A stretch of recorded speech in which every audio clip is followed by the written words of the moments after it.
You're here with Chris Levels again at WorldNet Daily's conference in Miami, Florida, Taking America Back. And with me sitting here is Dr. Judith Reisman, who has been a guest on Politics and Prophecy 2 weeks in a row. Dr. Reisman, now that we have finally met, it is Yes, such a pleasure. and it is a delight, Chris. Now, Absolutely. what do you think? What's your impression of this conference? You spoke this morning. It was well received. And Yes. what do you think? Well, it was an inspirational conference. It really was. Not only was it informative, which is critical, of course, in these days, but it was inspirational from the standpoint of the real America. The Tea Party issue has tapped the heart of America. There's no question about that.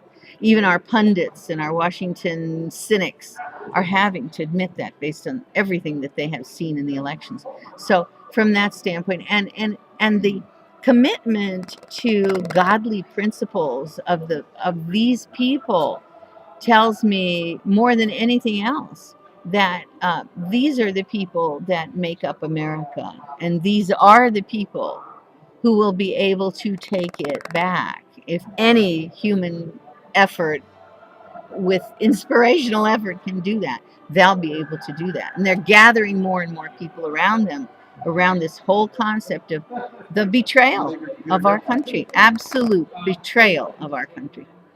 Well, you have a book out. It's called Sexual Sabotage. Yes. And I have bought two of them. So for you, for you listeners out there that I said I was going to buy those books, I did and gave one to Flint's Library. Where can we get this book? Well, I urge everybody, obviously, to get the book. The reason I wrote it was that it should help people understand what happened to our country, right? Speaking of which, let's talk about real quick here, just an overview of the book about Alfred Kinsey. Yeah, well, one of the most important people in the lives of every human being out there now is a man they probably never even heard of unless they went to see the film with Liam Neeson, and the film Kinsey was a whitewash of Kinsey, an attempt to pretend that he was this noble kind of person who was out to save the world, and of course he was anything but. He was a sexual psychopath who was involved in the sexual torture, and there's no other way to put it, Right. of at minimum 317 infants and children. The youngest child was 2 months of age, that he used to parlay into the schoolrooms as quote unquote normal childhood sexual behavior.